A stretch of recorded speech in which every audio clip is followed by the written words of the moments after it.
Thanks, Jen, and good to see everybody here today. As you all know, President Biden held a secure video call today with President Putin. The call covered a range of issues, but the main topic was Ukraine.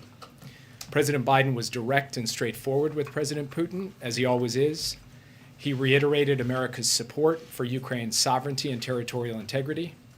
He told President Putin directly that if Russia further invades Ukraine, the United States and our European allies would respond with strong economic measures. We would provide additional defensive materiel to the Ukrainians above and beyond that which we are already providing.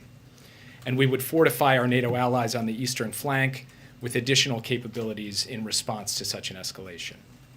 He also told President Putin there's another option: de-escalation and diplomacy. The United States and our European allies would engage in a discussion that covers larger strategic issues, including our strategic concerns with Russia and Russia's strategic concerns.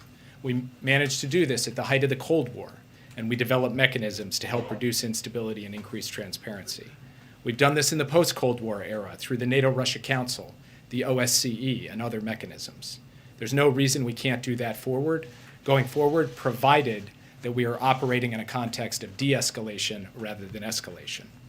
The United States, as we have been for some time, is also prepared to support efforts to advance the Minsk Agreement in support of the Normandy format. This could include a ceasefire and confidence-building measures that helps drive the process forward. As I said before, the discussion between President Biden and President Putin was direct and straightforward. There was a lot of give and take. There was no finger wagging, but the president was crystal clear about where the United States stands on all of these issues. We've believed from the beginning of this administration that there is no substitute for direct dialogue between leaders, and that is true in spades when it comes to the U.S.-Russia relationship. So President Biden welcomed the opportunity to engage clearly and directly with President Putin.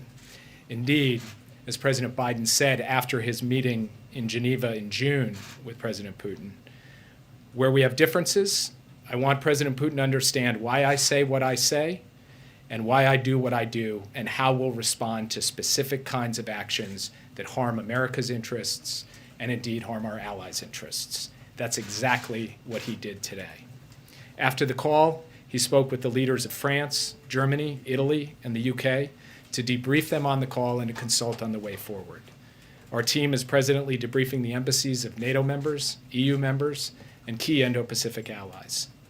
The President will be speaking shortly with the leaders of both houses of Congress and talking to them about ways in which the administration and the Congress can work together on a bipartisan basis to stand up for American interests and values and stand behind our friends and partners. And President Biden will be speaking with President Zelensky on Thursday, following on yesterday's discussion between President Zelensky and Secretary Blinken. In terms of next steps, the President and President Putin agreed that our teams will follow up on the issues discussed today. The President and his European colleagues agreed that our teams will work together to ensure that our engagement with Russia going forward both involves and is closely coordinated with European allies and partners so that we are all on the same page. There's a lot of work to do in the days ahead.